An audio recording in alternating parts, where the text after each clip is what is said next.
It is. Is it? It is. It's day 51. Day 51. Day 51.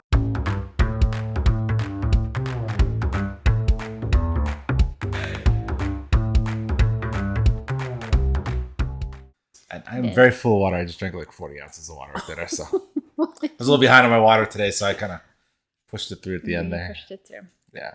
I'm feeling very sporty. You are. You like sporty spice. Sporty spice today. If you want my future, forget my past. Spice Girls. No.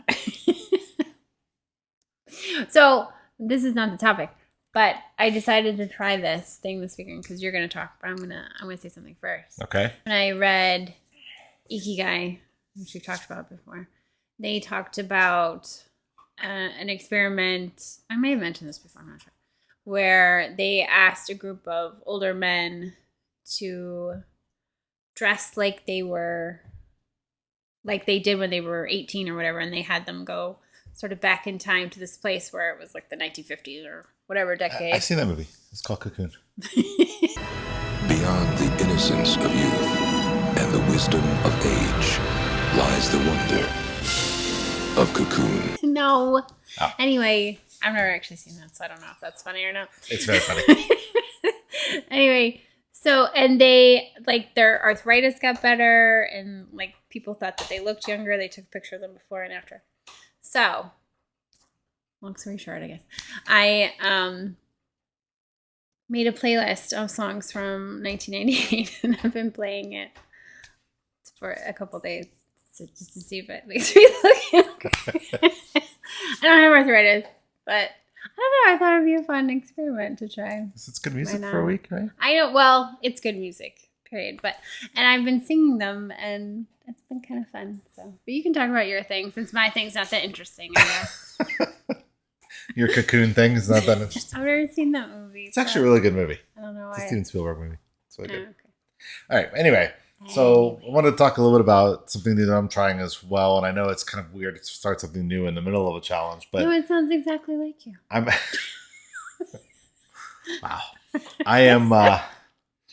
I am trying just a change in the diet a little bit. Not really. I guess it's really not that big of a change. I'm doing carb cycling. It's more tracking your carbs. Yeah, I and guess. tracking it a little bit and strategically placing them throughout the week. I guess you could say. Yeah. But really, it's actually, I'm eating almost the same foods. I think I did add a little bit of rice into the mix, basmati rice, which is a non-lectin rice. That the only one that you can for eat. the people out there. For Dr. Gundry, yeah. Watching your lectins. Dr. Gundry's. It's important. But anyway, that's really the only additional thing I think I add. Oh, and sorghum. A little bit of sorghum flour on high carb days. And that's also a non-lectin flour. Oh, so, yeah. Fine. It's actually really good. It's a lot better than almond You flour. should have made pancakes out of that. I did make pancakes. Like, no, for when my friends came over. Oh, yeah. No, I made them the good stuff. Anyway. You just said it was good. It was good. The whole point of this is, it was better with a little bit of maple syrup. But the whole point of this is to stack your carbs on days when you're going to work out heavy. Yeah. And then back off on the carbs, go low carb on the days after that. Right. And then you can throw in, like, some people do moderate carbs, some people do 3-1, some people do, there's a bunch of different, like 3 low carb days, 1 high carb. Mm-hmm. The whole point of it is to keep your body guessing, keep your metabolism guessing. So on days when you lift, like, for example, I'm lifting weights, and maybe I'll talk about that tomorrow. Mm-hmm. Lifting weights, I'll eat higher carb, a little bit higher calorie. Yes. So my macros, I eat about 300 grams of carbs on the high days, which is a lot. I'm finding out. That's a lot of carbs. But I only eat about 40 to 50 grams of fat. Okay. Now on the low carb days, that gets reversed. I eat 20 grams of carbs on low carb, which is nothing. That was a couple eggs and a bowl of green beans was 20 carbs. Oh yeah. So it adds up quick. But I'll eat 150 grams of fat that day. Right. Okay. And so you basically are just swapping them around. You keep your protein the same. I think the rule of thumb for protein is I'm using my goal weight, but 1 gram of protein per pound per pound of lean body mass.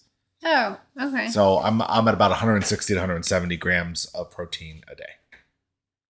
You really like numbers. I do. I like numbers a lot. But what it ends up looking like is pretty simple. On the high carb days, most of my meals are carbs. Shocker. You know, and then I eat for protein, I eat low fat, high protein meat like chicken breast and white fish. Right. On low carb days, I reverse that. I eat red meat, I eat salmon, I eat pork. So I eat higher fat meat. Right. And then I ditch the carbs and have things like more butter and bacon good stuff. Yeah.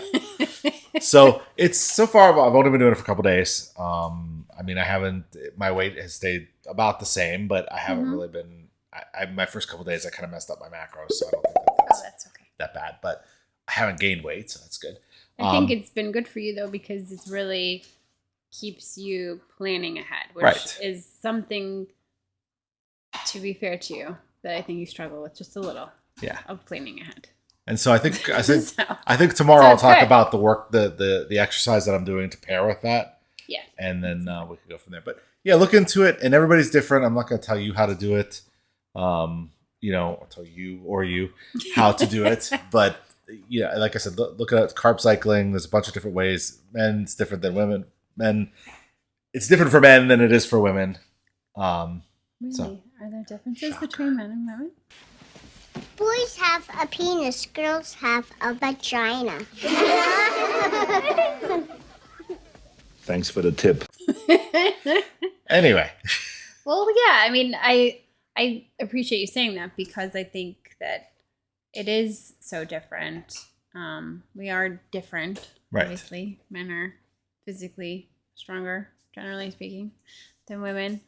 So that would be something important to account for when you're talking about macros and carbs and stuff like that. We talked about that. I don't know if it was yesterday or the day before. We talked about the body fat, and you know, women. It's not as healthy for women to have a lower body fat percentage. Right. But it's better for men. So men are going to have a lower body fat percentage than women are, and yeah, it's just we're different. We're not so different, you and I. Remember when I told you we're not so different, you and I? We're not so different, you and I. See, I did say that. All You right. can put that in your little edit. I will put that in my little edits. Okay. All right. So I think that's it. I think we're good, yeah. All right. We'll talk to you tomorrow.